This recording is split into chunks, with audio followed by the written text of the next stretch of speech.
Let's get a response from Senator Joni Ernst, Vice Chair of the Senate GOP Conference and a member of the Armed Services Committee. Good morning, Senator Ernst. What's the likelihood you see of a Russian invasion at this point, and why should Americans be worried about that? Well, we need to be strong as America, and what we see with Russia amassing troops and equipment at the Ukrainian border is indicative of some sort of action. What that will transpire into is yet to be seen. But what we can say is that we need to be very aggressive in pushing back against President Putin, whether that's in the form of sanctions, expulsion from the SWIFT banking system, certainly sanctions on the Nord Stream 2 pipeline. All of these actions need to be put into place, as well as continuing to equip our Ukrainian friends with not only defensive capabilities, but also offensive weapons, just as Senator Coons had said.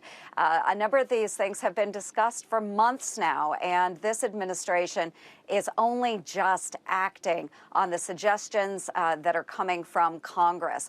We simply need to let Putin know that the United States stands with our Ukrainian friends. And what happens if they do invade, if the Russians invade? The sanctions are put in place. What does Putin do next? He hasn't ruled out missiles to Cuba, Venezuela. Should a NATO military response be on the table if Russia invades?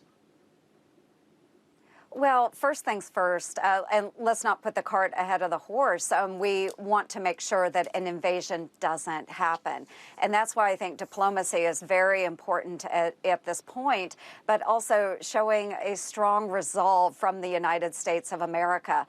So far with this administration, we have seen a doctrine of appeasement, and that certainly is not going to deter President Putin and Russia from invading Ukraine. So let's make sure that we are pushing back right now with stiff sanctions, making sure that we are showing Putin we do mean business, but also making those preparations to pull out Americans that are in the most vulnerable area of Ukraine, which is that eastern part of Ukraine, the Donbass region.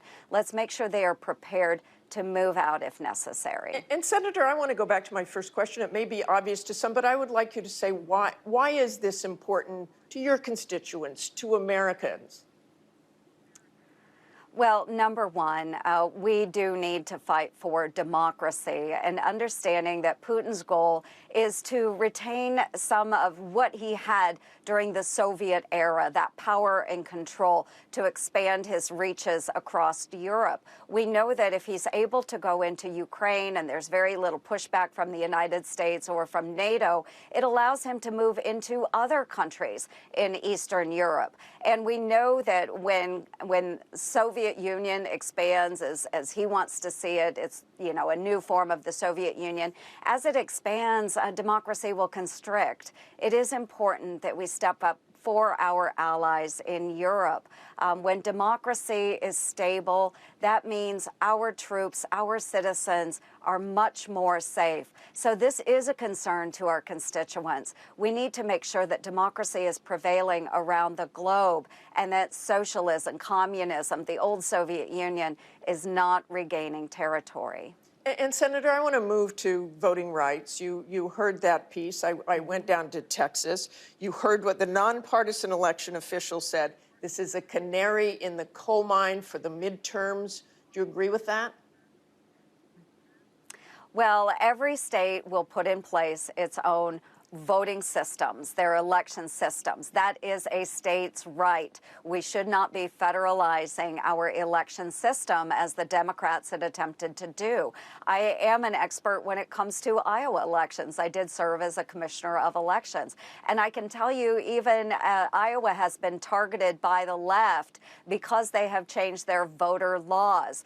But I will also say that even with those changes in our law, our voting election systems are much more liberal than President Joe Biden's home state of Delaware, as well as Democratic Majority Leader Chuck Schumer's home state of New York. So I think we need to look at the systems as a whole and support our voters. Yes, absolutely. Let's talk about Iowa and your state. According to the Brennan Center, which enacted laws the 19 states which enacted laws that make it harder to vote. In Iowa, that includes significantly shortening the early voting period and closing voting sites an hour earlier.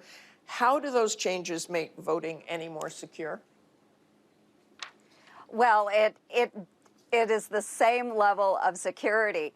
What I would say is we still have 3 weeks of early voting before our elections day, which is far more liberal than the state of New York. So I would love to see the Brennan Center actually focus on New York. I think they only have 15 days of early voting. So it's still 3 weeks why shorten to it? go Why in shorten what and you already vote. had?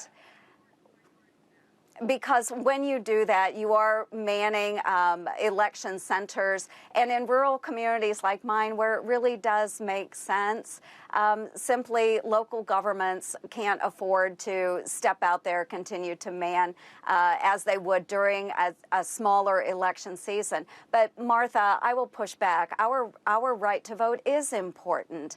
And individuals need to know and understand what those timeframes are. So shortening it by 7 days, 5 days, whatever it was, and allowing for that 3 weeks. It is still 3 weeks prior to an election, Martha. And so I would encourage all of those voters to get out. But again, my point is that we have Democrats that are targeting red states like Iowa, again, when our voter policies are far more liberal than blue states' voting systems. So the emphasis seems to be on red states, but not where there's actually the most restricting voting rules.